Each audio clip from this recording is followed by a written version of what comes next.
Alright, so quick disclaimer for all my other subscribers. This video is intended for somebody who has never done a card trick in their life. I figured I'd post a video. I know summer's coming up, so I know people are going to be looking up, how to do card tricks, and if they don't know where to start, it could be a hassle. So this is for somebody who has never done a trick in their life and they want to know where to start. So this trick is pretty simple, but the end effect is really good and it has a lot of moves in here that you guys are going to need to learn. So let's say you could have the spectator shuffle up the deck, and then what you could do is you could tell them, let's say we take the top card, in this case the 5 of clubs. You tell them you're going to take the 5, put it into the middle, and you show them that you don't really know exactly where it is. It's somewhere in there. And at this point you tell them, okay, go ahead and cut the deck, and then you go ahead and mark that cut so you can leave the deck like that. And you can tell the spectator, you know what, they shuffled the cards, you went ahead, you pick the top card, you put it anywhere in the middle, and the spectator cut exactly. Even though we did all that, the spectator cut exactly to their chosen card. So this is a video, guys. Hope you guys like it, and if you want to learn how to do it, don't forget to stick around for the tutorial. Alright, so like I said, it was really basic. For all you beginners out there, this shouldn't really look too intimidating. This move is only made up of really two sleights, and they're pretty easy, and you can use these in a lot of different tricks. So to begin, the first thing you want to do is you could have the spectator shuffle up a borrowed deck or anything.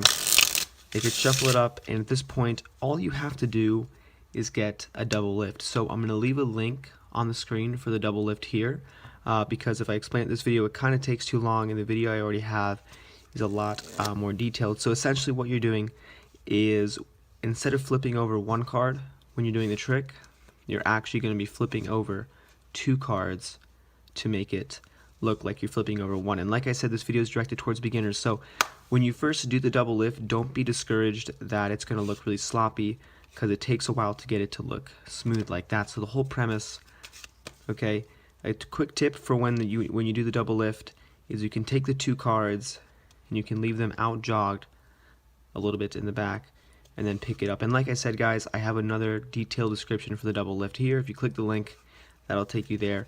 And now once you do the double lift, you can take it and take their card, in this case the Jack of Diamonds. When you do your double lift, you're putting that 10 or that indifferent card into the middle, and their card is still going to be on top. So at this point, their selected card, whatever it's going to be, is still going to be on top of the deck. So that way when you have them, you say, look, I have no breaks, I have no idea where the card is.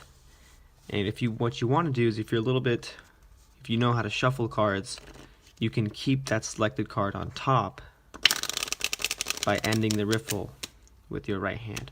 So that's a little bit more advanced, even though it's kind of beginner just for you guys.